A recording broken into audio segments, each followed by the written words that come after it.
Assalamualaikum warahmatullahi wabarakatuh. Perkenalkan, nama saya Afrizal dengan NIM 10420001 dari kelas HES 2A. Baik, saya akan menjelaskan tugas kuliah dari mata kuliah Kaidah Fikih. Langsung saja. Kaidah asasiyah yang berkaitan tentang kesulitan berbunyi al-masyaqqatu tajlibut taisir, yang artinya kesulitan mendatangkan kemudahan. Nah, maksud dari kaidah ini adalah hukum yang dalam penerapannya menimbulkan kesulitan dan kesukaran bagi seorang mukallaf, maka syariat meringankannya agar seorang mukallaf ini dapat melaksanakannya tanpa merasa kesulitan dan kesukaran. Sumber kaidahnya terdapat dalam Quran surah Al-Maidah ayat 6 yang berbunyi Bismillahirrahmanirrahim.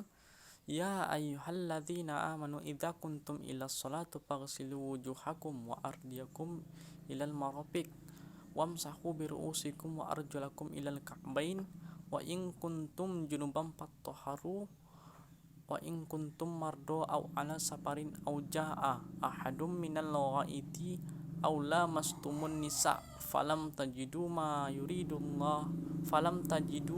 ampatayammamu sa'idan thayyiba famsahu biwujuhikum wa ahdiyakum minhu ma yuridullahu liyaj'ala 'alaikum min haraj walakin yuridu liyutahhirukum wa liyutimma ni'matahu la'allakum tashkurun, yang artinya wahai orang-orang yang beriman, jika kamu hendak melaksanakan sholat, maka basuhlah wajahmu dan kedua tanganmu, dan usaplah kepalamu, dan basuhlah kedua kakimu sampai kedua mata kaki.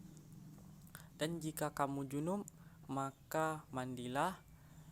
Dan jika kamu sedang sakit atau dalam perjalanan atau kembali dari tempat buang air atau kakus atau menyentuh perempuan, dan jika kamu tidak menemukan air, maka bertayamumlah Allah dan usaplah wajahmu dan kedua tanganmu dengan debu yang suci. Allah tidak ingin menyulitkan kamu, tetapi Dia ingin membersihkan kamu dan menyempurnakan nikmatnya bagimu agar kamu bersyukur. Quran surah Al-Maidah ayat 6. Contoh penerapan kaidah ini adalah misalnya seorang musafir atau seseorang yang berada dalam perjalanan boleh mengqashar salat dan membatalkan puasa serta boleh meninggalkan salat Jumat. Contoh kedua, ketika kita sedang sakit, boleh bertayamum dengan debu yang suci dan boleh salat dalam keadaan duduk ataupun baring jika mampu. Baik, kaidah selanjutnya yang berkaitan dengan adat dan kebiasaan berbunyi al-'adatu muhakkamat, yang artinya adat kebiasaan dapat dijadikan pertimbangan hukum. Maksud kaidah ini adalah adat yang berlaku di masyarakat Islam tanpa melanggar syariat dapat dijadikan sebagai sumber hukum, baik ucapan maupun perbuatan, yang jika dilanggar akan dikenakan sanksi atau biasa disebut juga dengan istilah urf. Sumber kaidahnya terdapat dalam hadis riwayat Ahmad, Zabir, Tabrani dalam kitab